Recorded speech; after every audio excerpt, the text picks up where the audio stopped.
आज हम लोग पढ़ेंगे रिवैल्यूएशन अकाउंट। रिवैल्यूएशन अकाउंट क्या होता है? जब भी फर्म का रिकॉन्स्टिट्यूशन होगा, किसी भी वजह से अगर फर्म का रिकॉन्स्टिट्यूशन होना हो, चाहे change in profit sharing ratio हो एग्जिस्टिंग पार्टनर्स के बीच में, उसकी वजह से रिकॉन्स्टिट्यूशन हो रहा हो, या किसी पार्टनर का एडमिशन हो रहा हो, या फिर रिटायरमेंट हो रहा हो, या किसी भी वजह से और कोई भी कारण हो रिकॉन्स्टिट्यूशन का, तो अगर फर्म का रिकॉन्स्टिट्यूशन हो रहा है, रिकॉन्स्टिट्यूशन से पहले हम एसेट्स और लायबिलिटीज़ का रिवैल्यूएशन करते हैं। ठीक, ये एसेट्स और लायबिलिटीज़ का रिवैल्यूएशन इसलिए करते हैं ताकि उनकी वैल्यूज़ में जो भी इंक्रीमेंट या डिक्रीमेंट है उससे रिलेटेड प्रॉफिट या लॉस फाइंड कर सकें। ठीक, और जो एसेट और लायबिलिटीज़ की वैल्यूज में चेंजिंग होती है उसकी वजह से जो भी प्रॉफिट या लॉस होता है उसको फाइंड करने के लिए हम लोग बनाते हैं क्या, रिवैल्यूएशन अकाउंट। रिवैल्यूएशन अकाउंट किस लिए प्रिपेयर किया जाता है? ताकि at the time of reconstitution, if there is any change in the values of assets and liabilities, then for finding out the profit and loss due to the change in values of asset and liabilities, we prepare revaluation account। ठीक, तो आप देखो revaluation account में होता क्या है, इसको हम लोग प्रॉफिट लॉस एडजस्टमेंट अकाउंट भी बोलते हैं। सिंपल प्रॉफिट लॉस अकाउंट मानना है इसको, बस इसमें जो भी प्रॉफिट या लॉस एसेट से रिलेटेड है उसको दिखाना है।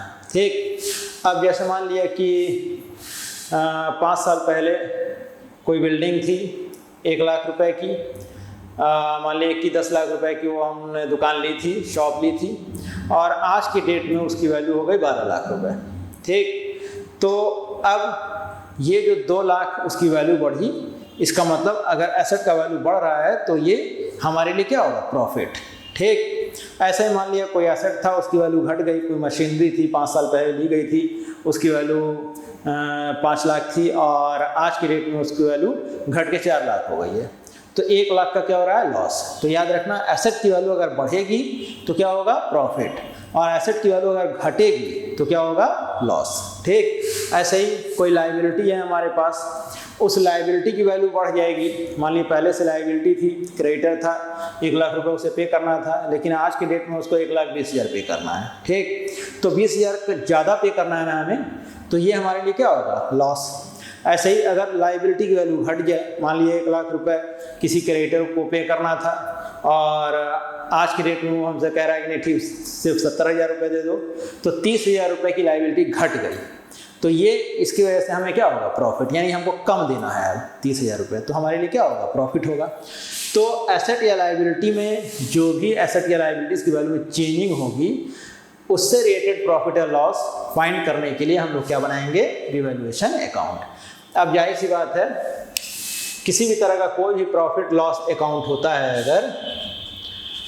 अगर प्रॉफिट होता है तो हम क्या करते हैं, उसको क्रेडिट, और लॉस होता है तो क्या करते हैं, डेबिट। तो रिवैल्यूएशन अकाउंट में भी जो भी प्रॉफिट है एसेट से रिलेटेड या लायबिलिटी से रिलेटेड उसको हम क्रेडिट करेंगे।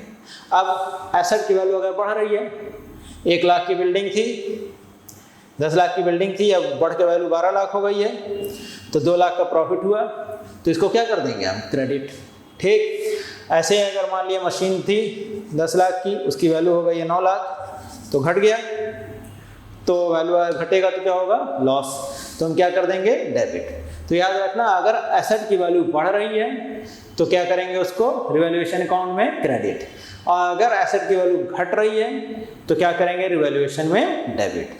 अब ऐसे ही मान लिया कोई लायबिलिटी हो, क्रेडिटर था, उसे पे करना था 1 लाख 5 साल पहले, और आज के डेट में उसको खाली पे करना है 80,000, तो हमारे लिए 20,000 का क्या हो जाएगा, प्रॉफिट। तो अगर एसेट लायबिलिटी की वैल्यू घट रही है, लायबिलिटी की वैल्यू अगर घट रही है तो क्या होगा हमारे लिए, प्रॉफिट, तो हम क्या कर देंगे, उसको क्रेडिट। ऐसे अगर मान लिया कि लायबिलिटी की वैल्यू बढ़ रही हो, अब 1 लाख पहले देना था, अब देना है 1,20,000, तो 20,000 रुपया ये हमारे लिए क्या हो जाएगा, लॉस हो जाएगा, जो हमें पे करना है एक्स्ट्रा। तो अगर लायबिलिटी की वैल्यू बढ़ रही है तो लॉस होगा, तो हम क्या कर देंगे, डेबिट। ठीक, तो यहाँ पे एक एंट्री और इसमें बुक्स में दिया हुआ है, ये भी इसी से रिलेटेड है। मान लिया कोई ऐसा एसेट है जो पहले से बुक्स में रिकॉर्डेड नहीं था, मान लीजिए कोई फर्नीचर था हमारे पास 10,000 रुपये का, लेकिन हम उसको बुक्स में रिकॉर्ड नहीं किए थे। रिवैल्यूएशन किया गया तो पता चला कि अरे 10,000 रुपये का तो हमारे पास फर्नीचर भी है, तो ये फर्नीचर पूरा का पूरा हमारे लिए क्या हो जाएगा, प्रॉफिट हो जाएगा ना।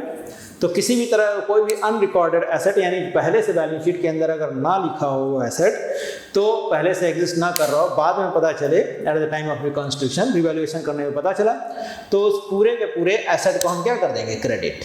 ठीक, ऐसे ही कोई लायबिलिटी है, किसी को पे करना था लेकिन हम बुक्स में रिकॉर्ड नहीं किए थे, बाद में पता चला कि अरे ये भी पे करना है हमें, तो वो हमारे लिए पूरा का पूरा क्या हो जाएगा, लॉस हो जाएगा। तो किसी भी तरह की कोई भी अनरिकॉर्डेड लायबिलिटी रहेगी अगर, तो हम क्या कर देंगे उसको, डेबिट। ठीक, अब इधर अगर ज़्यादा है, प्रॉफिट ज़्यादा है, लॉसेस कम है, तो बैलेंस इस साइड में आएगा तो क्या हो जाएगा, प्रॉफिट। अगर बैलेंस इस साइड में आएगा तो क्या हो जाएगा, लॉस। अब ये चीज़ हमेशा याद रखना, जो भी रिवैल्यूएशन पे प्रॉफिट या लॉस है, ये बांट दिया जाता है पार्टनर्स में हमेशा उनके ओल्ड रेशियो में।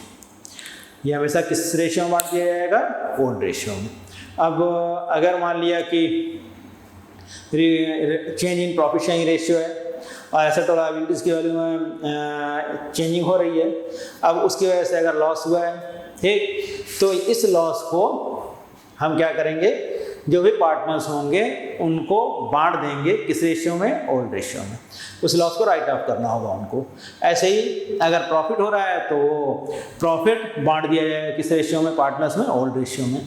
एडमिशन है तो एडमिशन के समय मान लीजिए जो पुराने लोग रहेंगे, एक नया पार्टनर आता है और पहले से पुराने लोग रहेंगे, तो जो भी प्रॉफिट लॉस रहेगा वो ओल्ड पार्टनर में बांट दिया जाएगा किस रेशियो में, उनके ओल्ड रेशियो में।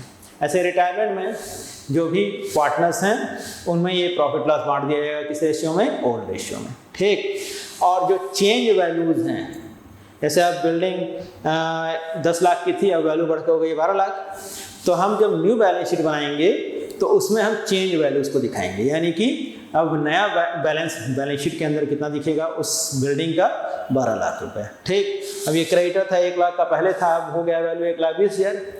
तो अब जब न्यू बैलेंस शीट हम बनाएंगे तो उसमें क्रेडिटर वैल्यू कितनी दिखाएंगे, 1,20,000। ठीक, अब देखो इसमें कुछ पॉइंट्स हैं जो भी चेंज होता है वैल्यूज़ में एसेट्स और लायबिलिटीज़ से, एसेट्स और लायबिलिटीज़ की वैल्यू में जो भी चेंजिंग होगी, तो उससे रिलेटेड कुछ पॉइंट्स हैं जो हम अलग अलग एक्सप्लेन करेंगे और कायदे से सब लोग उसको समझ लेना।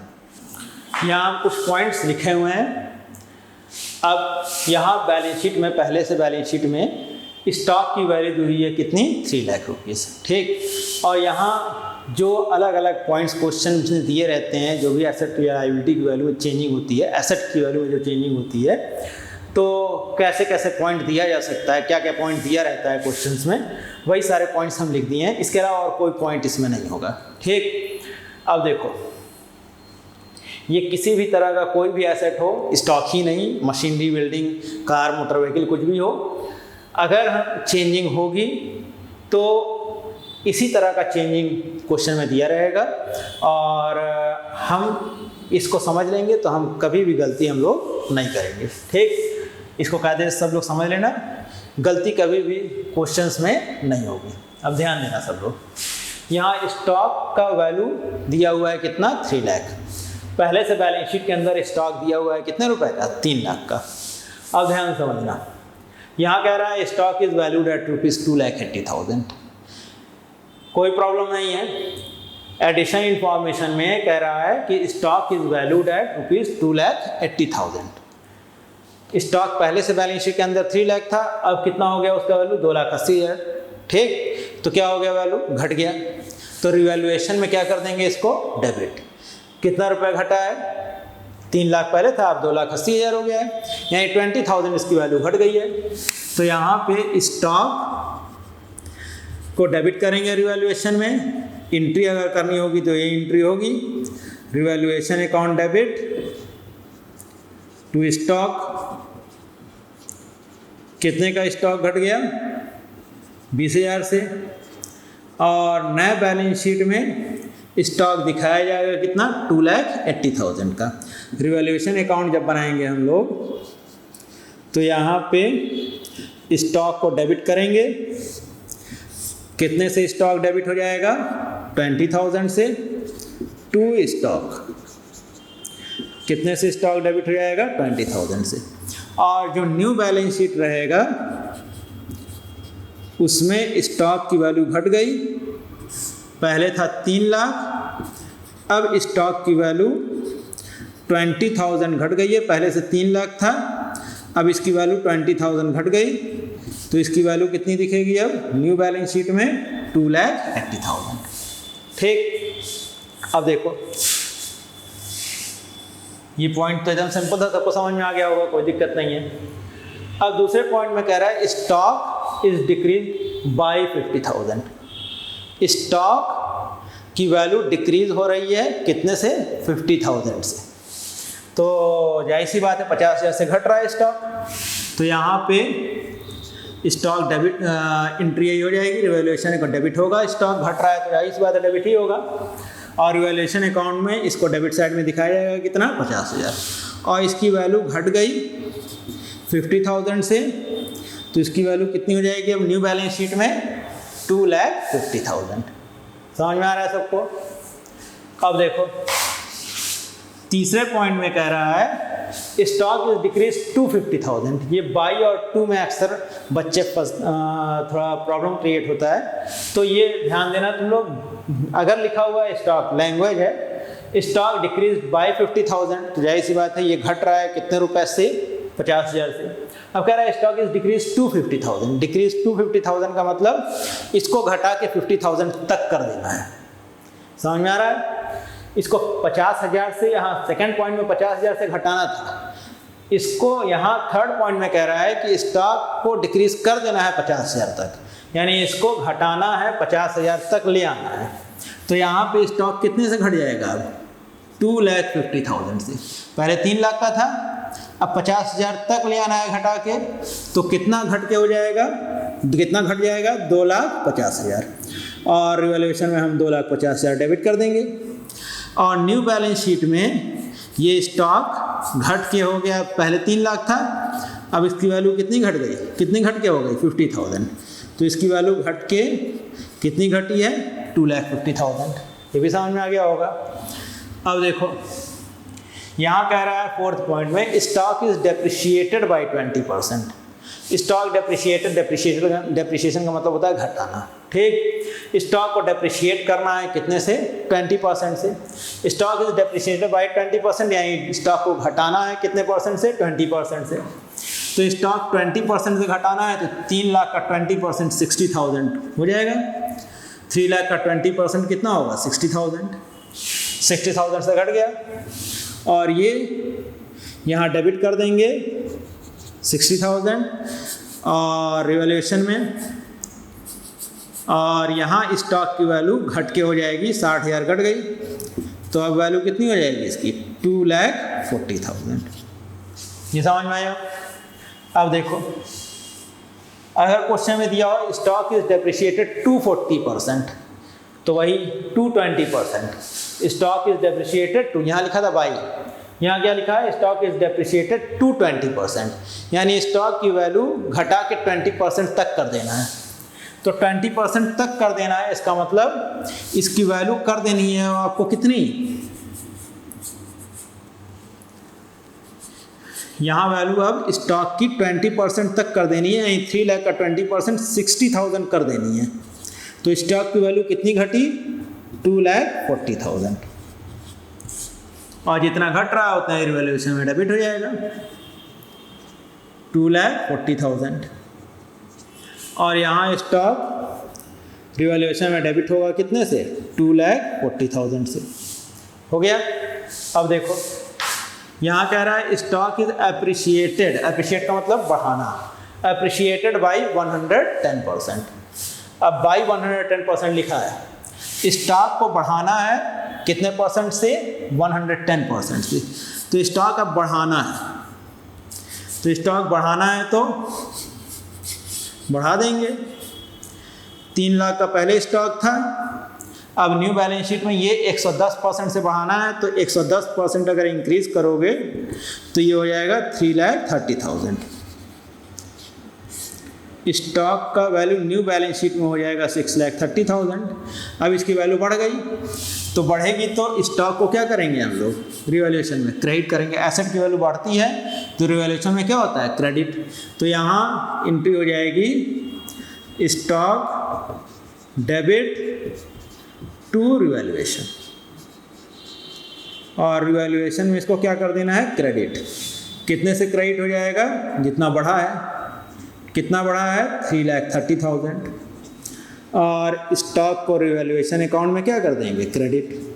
कितने से क्रेडिट हो जाएगा 3,30,000 से। समझ में आ रहा है। अब ये 7th पॉइंट में क्या कह रहा है, स्टॉक इज एप्रिशिएटेड टू, फिर वही बाई और टू वाला झंझट है। तो स्टॉक इज एप्रिशिएटेड टू 110%, इसका मतलब इसको बढ़ा के 110% तक कर देना है।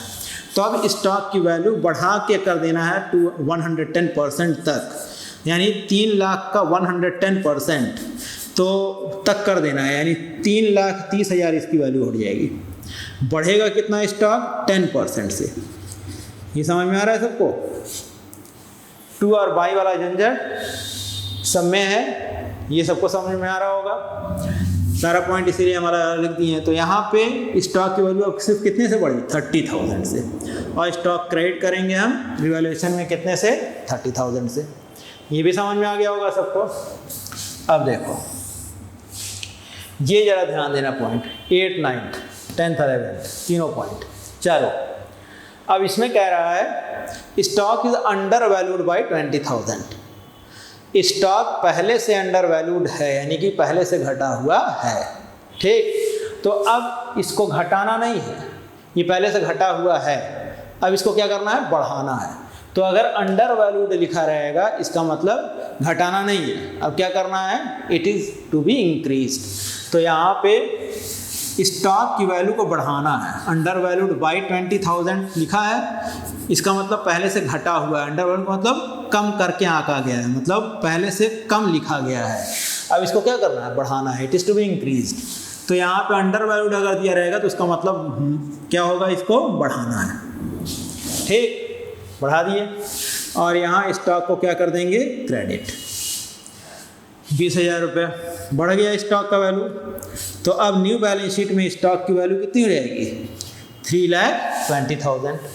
बात समझ में आ रही है। तो याद रखना अगर अंडर वैल्यूड दिया हुआ है तो इसका मतलब होता है एसेट, अगर कोई भी एसेट अंडर वैल्यूड है तो इसका मतलब होता है it is to be increase, यानी अब इसको क्या करना है इंक्रीज करना है। तो एज ए इंक्रीज लेके चलना। यहाँ पे 9th वाले में क्या कह रहा है, stock is over valued by 20,000। Over valued का मतलब पहले से बढ़ा हुआ है। अब क्या करना है, it is to be decreased. समझ में आ रहा है। तो यहाँ पे स्टॉक ओवर वैल्यूड अगर दिया हो, ओवर वैल्यूड मतलब बढ़ा हुआ है, अब क्या करना है इसको घटाना है। तो इसको हम घटाएंगे। तो अब अगर घटाना है तो रिवैल्यूएशन में क्या करेंगे डेबिट करेंगे। तो यहाँ एंट्री हो जाएगी revaluation account debit, revaluation account debit to stock. Stock कितने से हो गया 20,000, घटा दिए और रिवैल्यूएशन में डेबिट कर देंगे अकाउंट में टू स्टॉक। कितने से घट जाएगा 20,000 से, और यहाँ घट रहा है 20,000 से तो घटा देंगे। तो अब इसकी वैल्यू कितनी हो जाएगी 2,80,000 न्यू बैलेंस शीट में। समझ में आ रहा है। अब देखो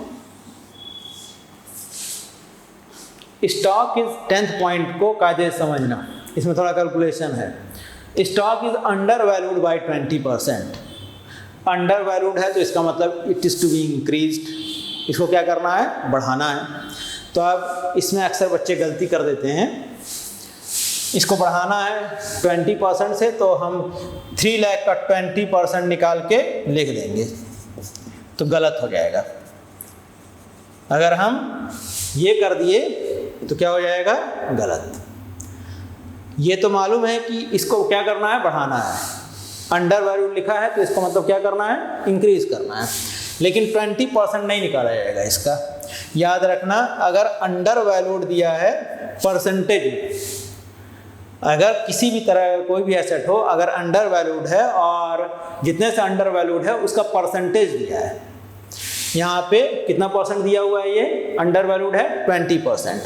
तो यहाँ पे जब हम स्टॉक कितना घटा हुआ है ये निकालेंगे तो ये यूज़ करना पड़ेगा 3 लाख इंटू 20/80, याद रहेगा। यहाँ पे हम जब निकालेंगे तो क्या करेंगे, जितने से भी अंडर वैल्यूड है ये, तो रेट अपॉन 100 माइनस रेट, याद रखना क्या करना है, रेट अपॉन 100 माइनस रेट। तो रेट कितना परसेंट है, 20% है, तो 20 अपॉन 100 माइनस रेट, 100 माइनस 20, याद रखना 20/100 मत कर देना। बात समझ में आ रही है। तो अगर अंडर वैल्यूड परसेंटेज में है तो डायरेक्ट परसेंट नहीं निकालेंगे, यही होगा 3 लाख इंटू जितना भी परसेंट है रेट अपॉन 100 माइनस रेट। तो यहाँ पे वैल्यू आ जाएगी 75,000। ये घटा हुआ है कितने से, 25,000 से।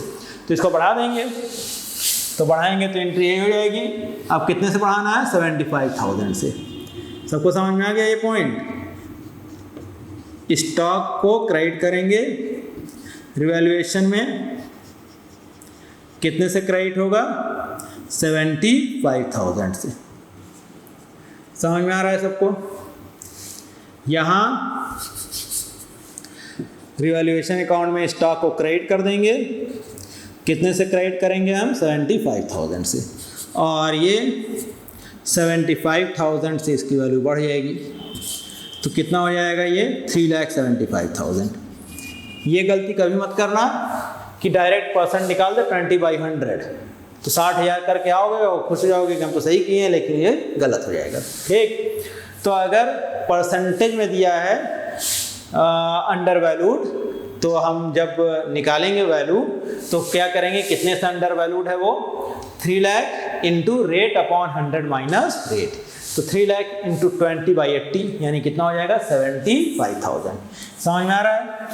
जब भी अंडर वैल्यूड परसेंटेज में दिया हो तो यही निकालने के लिए यही करेंगे, into rate upon 100 minus rate, rate percentage. ठीक, तो कितना परसेंट से घटा हुआ था ये, 20% से। तो वैल्यू निकाले तो क्या हो गया, 3 लाख इंटू 20/80, 100 माइनस रेट यानी 20 अपॉन 100 माइनस 20। ठीक, तो ये हो जाएगा 3 लाख इंटू 20/80। 3 लाख इंटू 20/80 करेंगे तो कितना आ जाएगा वैल्यू, 75,000। ये तो सबको समझ में आ गया होगा। अब ऐसे ही अगर ओवर वैल्यूड दिया है, किस में दिया है, परसेंटेज में, तो ये हमको पता है कि इसको घटाना है, ये पहले ही बता चुके हैं। Stock is over valued by 20%। इसका मतलब स्टॉक बढ़ा हुआ है, कितने परसेंट से बढ़ा हुआ है, 20% से। अब यहाँ भी अगर परसेंटेज में दिया है ओवर वैल्यूड तो 20% डायरेक्ट मत निकाल देना, ये 20/100 नहीं करेंगे, यहाँ करेंगे रेट अपॉन 100 प्लस रेट। यहाँ क्या करेंगे हम लोग, रेट अपॉन 100 प्लस रेट, जो भी परसेंटेज दिया है, तो यहाँ 20% दिया है तो 20 अपॉन 120 हो जाएगा।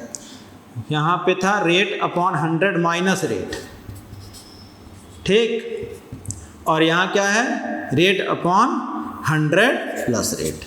ठीक, तो अंडर वैल्यूड अगर परसेंटेज में दिया है तो रेट अपॉन 100 माइनस रेट करके वैल्यू निकालेंगे, और ओवर वैल्यूड अगर परसेंटेज में दिया है तो हम क्या करेंगे, जितना भी ओवर वैल्यूड जितने भी परसेंट से हुआ है, तो कितने परसेंट से हुआ, ये कितने परसेंट से हुआ है ओवर वैल्यूड, 20% से। तो 3 लाख इंटू 20 अपॉन 100 प्लस 20 यानी 120 अपॉन 120। ठीक, तो 3 लाख का 20/120 निकालेंगे। तो अब ये तो पता है कि इसको डेबिट करना है रिवैल्यूएशन में, तो एंट्री हो जाएगी revaluation account debit to stock, revaluation account debit to stock. ये समझ में आ रहा है। और वैल्यू कितनी हो जाएगी, 3 लाख का था पहले 20 अपॉन 120। ठीक, रेट अपॉन 100 प्लस रेट। तो ये वैल्यू हो जाएगी 50,000। तो 50,000 से इसको क्या करना है, घटाना है। तो अब ये स्टॉक रिवैल्यूएशन में डेबिट हो जाएगा।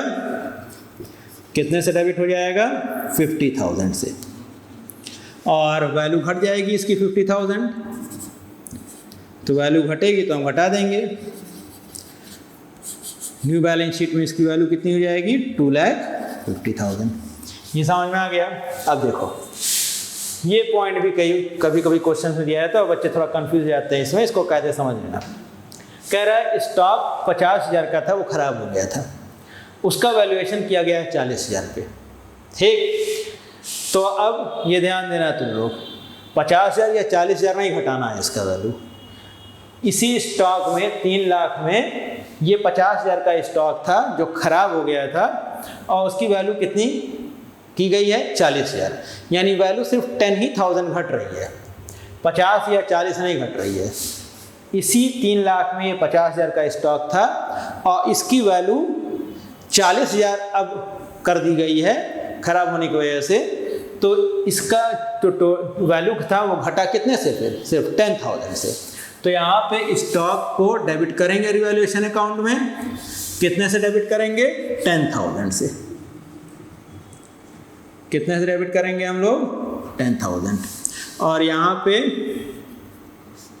स्टॉक डेबिट हो जाएगा 10,000 से, और इसकी वैल्यू न्यू बैलेंस शीट में पहले 3 लाख थी, अब कितनी हो जाएगी, 10,000 घट के 10,000 घट जाएगी इसकी वैल्यू, तो कितनी हो जाएगी, 2,90,000। बात समझ में आ गई। याद रखना इसको, अगर किसी भी एसेट का कोई पार्ट डैमेज हुआ हो और उसकी वैल्यू कम हुई हो, तो उस डैमेज पार्ट की जितनी वैल्यू कम हुई रहेगी वही डिक्रीज्ड वैल्यू को हम लोग क्या करना है, हम लोगों को रिवैल्यूएशन में डेबिट करना है और न्यू बैलेंस शीट में घटा देना है, ठीक। तो यहाँ पे 50,000 या 40,000 से कोई मतलब नहीं रखेंगे। ये तो सारे पॉइंट्स समझ में आ गए होंगे। किसी भी किताब का कोई भी क्वेश्चन तुम लोग लगाओगे तो इसके अलावा और कोई एक्स्ट्रा पॉइंट तुम लोगों को इससे एसेट से रिलेटेड नहीं मिलेगा। सबको समझ में आ गया होगा। अब इसमें 2-3 पॉइंट और है, ध्यान देना सब लोग। यहाँ पे 13 पॉइंट में दिया हुआ है, stock of book value 50,000 is taken by A partner. अब इसको पॉइंट में क्या कह रहा है कि एक 50,000 रुपये का स्टॉक था जिसकी बुक वैल्यू 50,000 थी, वो इसी स्टॉक में इंक्लूडेड था, उसको एक पार्टनर ले लिया। तो यहाँ पे इस स्टॉक को कोई पार्टनर ले रहा है, अगर ये बुक वैल्यू से कम या ज़्यादा पे लेगा तो प्रॉफिट या लॉस होगा, तो तब हम रिवैल्यूएशन में उसको डेबिट या क्रेडिट करेंगे। लेकिन यहाँ पे ये स्टॉक 50,000 का जो पार्टनर लिया है तो इसकी रिवैल्यूएशन में कोई एंट्री नहीं होगी। कोई भी एसेट कोई पार्टनर ले लेता है अगर, तो हम उसको डेबिट कर देते हैं उस पार्टनर के कैपिटल में। तो यहाँ पे एंट्री हो जाएगी partners capital account debit to stock. कितने का स्टॉक लिया है ये, 50,000। रिवैल्यूएशन में इसकी कोई एंट्री नहीं होगी। और जब हम न्यू बैलेंस शीट बनाएंगे तो न्यू बैलेंस शीट में स्टॉक पहले था हमारे पास 3 लाख का, और इसमें से 50,000 का स्टॉक, 50,000 का स्टॉक ये ले लिया, तो ये स्टॉक अब हमारे पास नहीं रहेगा। तो न्यू बैलेंस शीट में स्टॉक कितना रहेगा, 2,50,000। ये पॉइंट समझ में आ गया सबको। अब देखो यहाँ पे 14th वाले पॉइंट में कह रहा है स्टॉक 50,000 का एक पार्टनर लिया है, और कितने पे लिया है, 40,000 में। ध्यान देना, यहाँ पे 50,000 रुपये का स्टॉक, एक सिंपल सी चीज़ बता रहे हैं, 50,000 रुपये का सामान अगर तुम किसी को 40,000 में बेच दो तो 10,000 रुपये का लॉस होगा ना। तो यहाँ पे 10,000 रुपये का जो लॉस हुआ है फर्म को, वो रिवैल्यूएशन हम डेबिट करेंगे। तो इसकी एंट्री क्या हो जाएगी, स्टॉक तो हमारा 50,000 का गया, और कितने में पार्टनर लिया है उसको, 40,000 में, ठीक। 14th वाले पॉइंट में पार्टनर कैपिटल अकाउंट में डेबिट हुआ कितना, 14,000। और लॉस हो गया तो लॉस को हम रिवैल्यूएशन में डेबिट कर देंगे। कितना लॉस हुआ, लॉस हो गया 10,000 का, 10,000 का। समझ में आ रहा है सबको। तो अगर कोई पार्टनर कोई स्टॉक ले, कोई भी एसेट ले लेता है, तो उसको डेबिट करना है पार्टनर के कैपिटल में, लेकिन अगर उसको वो लिया है बुक वैल्यू से कम पे तो लॉस होगा, रिवैल्यूएशन में डेबिट कर दिया जाएगा। अगर बुक वैल्यू से ज़्यादा पे लेगा तो प्रॉफिट होगा। यहाँ रिवैल्यूएशन अकाउंट में हम स्टॉक को डेबिट कर देंगे। रिवैल्यूएशन अकाउंट में ये स्टॉक डेबिट हो जाएगा, कितना 10,000। और अब 50,000 रुपये का स्टॉक हमारे पास नहीं है, हमारे पास से चला गया, वो पार्टनर ले लिया है। तो जब न्यू बैलेंस शीट बनाएंगे तो उसमें जो बुक वैल्यू 50,000 का जो स्टॉक का 50,000 का स्टॉक जो पार्टनर लिया है, जिसका बुक वैल्यू कितना था 50,000, तो उसको हम यहाँ माइनस कर देंगे न्यू बैलेंस शीट में। अब देखो ऐसे ही 15 पॉइंट में है। अब इस वाले में क्या कह रहा है, स्टॉक 60,000 रुपये का, बुक वैल्यू 60,000 का है, उसको ले लिया 70,000 में। जाहिर सी बात है 60,000 रुपये का सामान अगर 70,000 में किसी को बेच दो तो 10,000 रुपये का क्या हो जाएगा, प्रॉफिट। तो यहाँ 60,000 रुपये का स्टॉक पार्टनर ले रहा है, कितने में, 70,000 में। तो यहाँ पार्टनर्स कैपिटल अकाउंट तो डेबिट हो जाएगा, कितने ले रहा है पार्टनर, 70,000 में। और स्टॉक कितने का गया, 60,000 का। और यहाँ हमें प्रॉफिट हुआ, 60,000 रुपये का सामान 70,000 में वो ले रहा है, तो यहाँ प्रॉफिट हुआ। और इस प्रॉफिट को हम लोग रिवैल्यूएशन में क्या कर देंगे, क्रेडिट। ये 10,000 से रिवैल्यूएशन में ये प्रॉफिट क्या हो जाएगा, क्रेडिट। 10,000 रुपये का प्रॉफिट हो गया फर्म को। और रिवैल्यूएशन अकाउंट जब बनाएंगे तो उसमें स्टॉक को हम क्या कर देंगे, क्रेडिट। कितने से, 10,000 से। अब यहाँ कितना कम होगा, जाहिर सी बात है, कितने के बुक वैल्यू का स्टॉक हमारे पास अब नहीं है, 60,000 का। तो स्टॉक 60,000 रुपये का यहाँ न्यू बैलेंस शीट में 60,000 रुपये घट जाएगा। 60,000 रुपये का भी स्टॉक हमारे पास नहीं है, तो कितने का स्टॉक दिखाएंगे हम न्यू बैलेंस शीट में, 2,40,000 का। ये सारे पॉइंट सबको समझ में आ गए। अब किसी भी एसेट से रिलेटेड अगर जो हम आज पॉइंट्स बताए 15 पॉइंट्स, पहले 12 पॉइंट्स बताए थे, ये 3 और 15, ये किसी भी एसेट से रिलेटेड अगर ये पॉइंट दिया हुआ है तो हम लोग यही एडजस्टमेंट करेंगे। और इसके अलावा इसके अलावा कोई पॉइंट्स होते नहीं हैं। तो किसी भी तरह कोई भी किताब आप कोई भी क्वेश्चन आप देखेंगे तो एसेट से रिलेटेड अगर इसमें से कोई पॉइंट होगा तो आराम से कर लोगे। तो किसी भी किताब का क्वेश्चन आराम से लग जाएगा अगर इससे रिलेटेड कोई पॉइंट हुआ तब, ठीक। अब देखो इसमें प्रोविज़न फॉर डाउटफुल डेब्ट का जो एडजस्टमेंट होता है वो थोड़ा सा कंफ्यूजिंग होता है, उसमें भी कई पॉइंट्स हैं ऐसे ही। तो अगले वीडियो में हम वही प्रोविज़न फॉर डाउटफुल डेब्ट से रिलेटेड जो पॉइंट्स हैं, रिवैल्यूएशन में क्या उनका ट्रीटमेंट होगा, कैसे उसको इंटर करना है, डेबिट क्रेडिट जो भी करना है, तो उसको हम अगले पार्ट में बताएंगे। वो भी रिवैल्यूएशन से ही रिलेटेड सारा पॉइंट रहेगा, प्रोविज़न फॉर डाउटफुल डेब्ट का। तो अगले पार्ट में प्रोविज़न फॉर डाउटफुल डेब्ट हम लोग पढ़ेंगे। और चैनल सब्सक्राइब कर लो ताकि सारे वीडियोस इकट्ठा मिल जाए तुम लोगों को। तो सारे वीडियोस जब इकट्ठा रहेंगे तो इकट्ठा देखोगे तो समझ में भी आएगा क्लियरली, ठीक।